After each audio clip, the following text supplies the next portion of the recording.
Donc si vous voulez absolument célébrer la naissance, je n'ai aucun problème. Al-ilm permet cela tant que vous suivez le hadith. Le hadith, il dit, chaque lundi, le prophète sallallahu alayhi wa sallam jeûnait. Alors, jeûnez les lundis. Et ça finit là. Non, mais ils ne vont pas nous écouter. Parce que ce qui les intéresse, ce n'est pas jeûner. Ce qui les intéresse, c'est la musique, la mixité, la nourriture, se rassembler. Et là, certains vont me dire, mais comment se fait-il que les gens ont commencé à aimer célébrer ce jour? Le prophète alayhi salam lui-même n'a jamais célébré sa naissance. Quand il est mort, les gens qui sont meilleurs que nous, Abu Bakr as-Siddiq, Omar ibn al-Khattab, Uthman ibn Affan, Ali ibn Abi Talib, radiyallahu anhum ajma'in, tous les grands compagnons, n'ont jamais célébré la naissance du prophète alayhi salatu wassalam. Et comme j'ai dit, si cette date avait une signification importante, il n'y aurait pas cette grande divergence entre les savants. Il n'y a pas de divergence que Yom Arafah, c'est le 9e de l'Hijjah. Que Eid al-Adha, c'est le 10e. Il n'y a pas de divergence. Tous les madahib, tous les savants sont d'accord. Mais le fait qu'il y ait grande divergence, ça veut dire qu'il n'y a pas un acte culturel qui repose sur cette date. Sinon, elle aurait été préservée par Allah Azza wa Jal, parce qu'Allah Azza wa Jal a préservé cette religion, a préservé son livre. Et si cette date avait une signification importante pour poser des actes cultuels, elle aurait été préservée. Mais en fait, lorsqu'on parle de la naissance du prophète alayhi salatu wassalam, ce que vous devez savoir, c'est que le jour de naissance du prophète alayhi salatu wassalam est une affaire de grande divergence entre les savants. Alors, je vais vous donner quelques opinions, et ce n'est pas toutes les opinions. Premièrement, Ibn Abd al-Barr al-Maliki, pour lui, le prophète alayhi salatu wassalam est né 2 jours, le 2e jour de Rabi' al-Awwal. Parce que ces gens-là, ils célèbrent la date du 12e. Ibn Abd al-Barr dit c'est le 2e. Ibn Hajar al-Asqalani, pour lui, le prophète alayhi salatu wassalam est né le 8 Rabi' al-Awwal. Abu Ja'far al-Baqir, pour lui, le prophète alayhi salatu wassalam est né le 10. Ibn Ishaq, pour lui, le prophète alayhi salatu wassalam est né le 12. Alors, vous voyez très bien que déjà, au niveau de la naissance du prophète alayhi salatu wassalam, il y a divergence entre Ahl al-Ilm. Mais il y a unanimité qu'il est mort le 12. Le jour où les innovateurs célèbrent sa naissance. Donc, divergence au niveau de la date de naissance, mais unanimité au niveau de la date de la mort. Dans le Nectar cacheté, un livre contemporain, pas ancien, Cheikh Al-Mubarak Fouri opte pour la date qui serait, là je mets au conditionnel, la plus juste. C'est la date du 9 Rabi' al-Awwal et non pas du 12. Et pour ce faire, il cite certains shuyukh, mais il cite aussi des savants de Ilm al-Falak, de l'astronomie. Donc, et qui ont étudié les dates et ont conclu que le prophète alayhi salatu wassalam, d'après les sources historiques, d'après la science, était né le 9 et non pas le 12. Mais comme j'ai dit, ce qui est sûr, c'est qu'il est né un lundi. Et ce qui est sûr, c'est que le prophète alayhi salatu wassalam jeûnait les lundis et jeudis parce que c'est les jours dans lesquels les actes montent chez Allah Azza wa Jal. Et il jeûnait le lundi aussi parce qu'il était né un lundi. Pourquoi le Mawlid marque autant les esprits?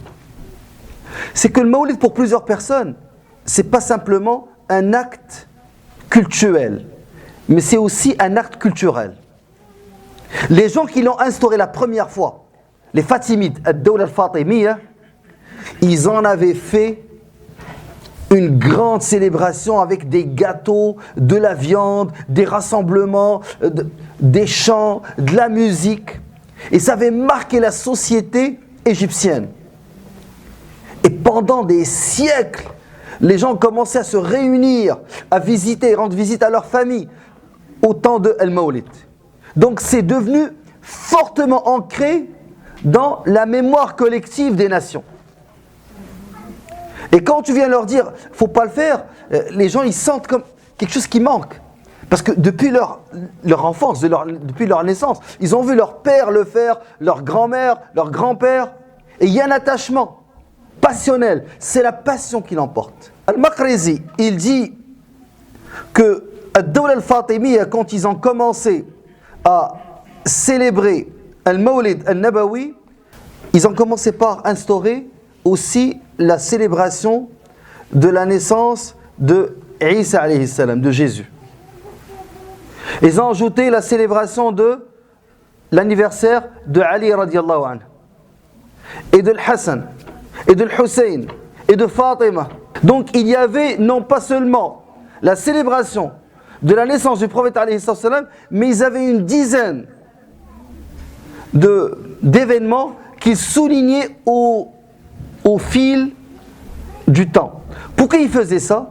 C'est que Ad-Dawla al-Fatimiyya, ce sont des chiites ésotériques. Ils ont essayé de s'établir en Afrique du Nord, mais les Malékites les ont déclarés mécréants. Et ils les ont combattus, et les ont rejetés. Donc ils n'étaient plus ni au Maroc, ni en Algérie, ni en Tunisie, ni en Libye. Ils ont fini par s'établir en Égypte. Et quand ils se sont établis en Égypte, ils ont instauré, ils ont fondé Al-Azhar, en relation avec le nom de Fatima Zahra, la fille du prophète alayhi salatu wassalam. Et ils ont caché leur mécréance par un attachement apparent, qui est faux, au prophète, et ils ont développé, subhanallah, l'aspect culturel. Et vous savez, parmi les grandes calamités, c'est que les actes d'adoration se transforment en tradition. C'est extrêmement grave. Tu pries parce que ton père prie. Tu jeûnes parce que ton père jeûne. Tu vas al-Hajj, mais parce que tout le monde va al-Hajj. En islam, s'il n'y a pas l'intention, ton acte n'est pas accepté. Chaque geste que tu poses, tu le fais pour Allah et tu sais pourquoi tu le poses. En islam, quiconque, hadith de Rasul alayhi salatu wassalam, initie en islam une belle pratique et que d'autres adoptent à la suite, recevra une récompense égale à celle réservée à toute personne qui aura adopté sa pratique sans que ce soit annulé des récompenses accordées aux continuateurs. Et quiconque instaure une mauvaise pratique adoptée par d'autres en subira une responsabilité personnelle doublée d'une autre égale à celle qui incombe à tous ceux qui auront perpétué sa pratique sans que l'alourdissement de sa responsabilité signifie un allègement de la leur. Alors, ce hadith est cité par les deux groupes, par ceux qui soulignent Al-Mawlid et ceux qui l'interdisent. Ceux qui soulignent Al-Mawlid, ils disent ça c'est une bid'a hasana, c'est une bonne innovation. Et non pas une mauvaise innovation. Et ceux qui disent que vous avez instauré une innovation, ils reprochent à ces gens-là d'avoir introduit en islam ce qui n'existait pas auparavant. Qu'est-ce qu'une bid'a hasana? Qu'est-ce qu'une bonne innovation? Une bonne innovation, c'est lorsque Omar ibn al-Khattab radiyallahu anhu a réuni les musulmans pour Salat al-Tarawih. Chacun priait seul. Et Omar radiallahu anhu les a réunis sous un seul imam. Ça, c'est une bonne innovation. Si quelqu'un me dit, mais comment Omar ibn al-Khattab radiallahu anhu s'est permis de réunir les gens autour d'un seul imam? C'est que le prophète alayhi salatu wassalam nous a recommandé de suivre sa sunna et de s'y accrocher, d'y mordre avec nos molaires sa sunna ainsi que celle des califes bien guidés. Il a même précisé Abu Bakr et Omar. Donc Omar ibn al-Khattab radiallahu anhu, quand il instaure quelque chose en religion, il ne fait que suivre le prophète alayhi salatu wassalam et son hadith. Autre chose, lorsqu'on parle d'une innovation, ça peut être le fait dans ce hadith, de remettre à l'ordre du jour une sunna qui a disparu. Et tu trouves, subhanallah, qu'ils sont toujours à la frontière de la sunna. C'est-à-dire, ils vont essayer d'avoir une pratique cultuelle qui ne repose pas sur un texte, mais ils vont dire, ah, mais il y a tel cheikh qui en a parlé. Et c'est une bonne chose. Et même s'il n'y a pas de texte fondamental sur lequel on repose notre pratique cultuelle, notre ibada, mais c'est un bien. C'est pas mauvais en soi. Alors que nous savons pertinemment qu'en islam, s'il n'y a pas de texte, il n'y a pas d'acte d'adoration. S'il n'y a pas un texte, il ne peut pas y avoir un acte d'adoration. S'il n'y a pas un verset du Coran ou un hadith du prophète alayhi salatu wassalam, tu ne peux pas innover et adorer Allah Azza wa Jal en te basant sur ta raison ou sur ta passion ou sur une vision Sophia Ar-Ru'a wal-Manamat ou sur ton goût Al-Dhawq عند أهل التصوف. Donc il y a des gens qui vont avoir des actes d'adoration, qui vont adorer Allah Azza wa Jal. Quand tu lui dis, mais pourquoi tu fais telle chose? Il va dire, ah mais j'ai fait un rêve, et j'ai vu le prophète alayhi salam, il m'a parlé de ça. Al-Sunnah wal-Jama'a, il ne base pas l'acte d'adoration, les actes d'adoration sur des rêves ou des visions. Il faut qu'il y ait un texte, le Coran ou la Sunna. Maintenant quand on parle du prophète alayhi salam, et vous savez, l'amour du prophète est un acte cultuel. Min a'dam ta'at. Le fait d'aimer le Rasoul alayhi salatu wa salam. Et là, Al-Khattabi, l'imam Al-Khattabi, il a un commentaire très pertinent. Et lorsque Omar ibn al-Khattab a répondu au prophète alayhi salatu wa salam qu'il aimait le prophète plus que sa famille, ses enfants, ses femmes, plus que tout au monde, sauf sa propre personne. Le prophète alayhi salatu wa salam, il a dit, ne crois pas celui qui ne m'aime pas plus que son âme qui... Subhanallah. Omar al-Khattab radiyallahu anhu, il a répondu au prophète alayhi salatu wa salam, Ya Rasulallah, je vous aime plus que ma propre âme. Al-ana ya Omar. Là, le prophète alayhi salatu wa salam dit, maintenant Omar, tu as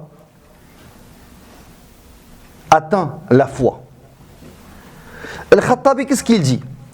Il dit, subhanallah, il y a deux types d'amour. Il y a hunaka al-hub, al-fitri, al-jibilli, hub al-taba'. Il y a l'amour, le premier amour, c'est l'amour inné. Tu aimes ta propre personne. Tu es né comme ça. Nous sommes tous nés comme ça. Nous nous aimons.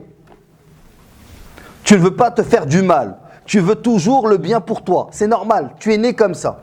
Il y a un deuxième type d'amour. Al-hub al-muktasab. L'amour acquis. Et le Khattab, il dit cet amour, c'est l'amour qu'on atteint en passant par des causes. C'est-à-dire, tu dis, ok, mais lui, je l'aime beaucoup, elle, je l'aime beaucoup parce que il y a un exercice réfléchi.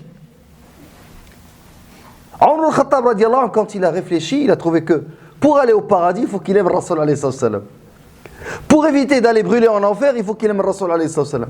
Celui qui va le guider dans cette vie si-bas pour lui faire atteindre l'Éden, c'est le prophète alayhi salam. Et s'il lui dit de l'aimer, c'est qu'Allah Azza wa Jal a exigé qu'on aime celui qui nous sauve plus que nous-mêmes. Parce que si tu suis ton âme, tu t'en vas en enfer. Si tu vas à l'encontre de tes passions et de ton âme, et tu suis le prophète alayhi salatu wassalam, tu t'en vas au paradis. Et ça n'a pas pris beaucoup de temps à Omar radiallahu pour réaliser ça. Et il a vite compris que pour sauver son âme, il fallait qu'il suive cet homme. Et il fallait qu'il aime plus que sa propre âme. C'est pour cela que sur le champ, il a dit au prophète alayhi salatu wassalam, je vous aime plus que ma propre âme. Certains vont dire, mais les gens qui célèbrent, ils aiment le prophète alayhi salatu wassalam. C'est pour ça qu'ils célèbrent le prophète, subhanallah.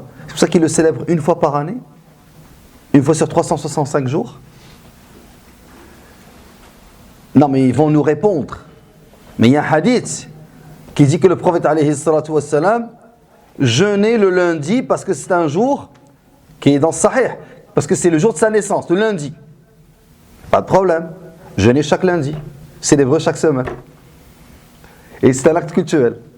Ceux qui veulent absolument faire le mawlid, se rappeler du prophète alayhi salatu wassalam, ils ont la possibilité de le faire chaque semaine. Jeûner chaque semaine le lundi. Et dites, voici le hadith, il y a un texte qui dit que le prophète alayhi salatu wassalam jeûnait le lundi et nous on l'aime. Ils ne le feront pas. Ils ne jeûneront pas le lundi. Ces gens-là ne jeûnent pas les lundis. Par amour au prophète alayhi salatu wassalam. Ils ne le suivent pas tous les jours. Mais ils le font chaque année.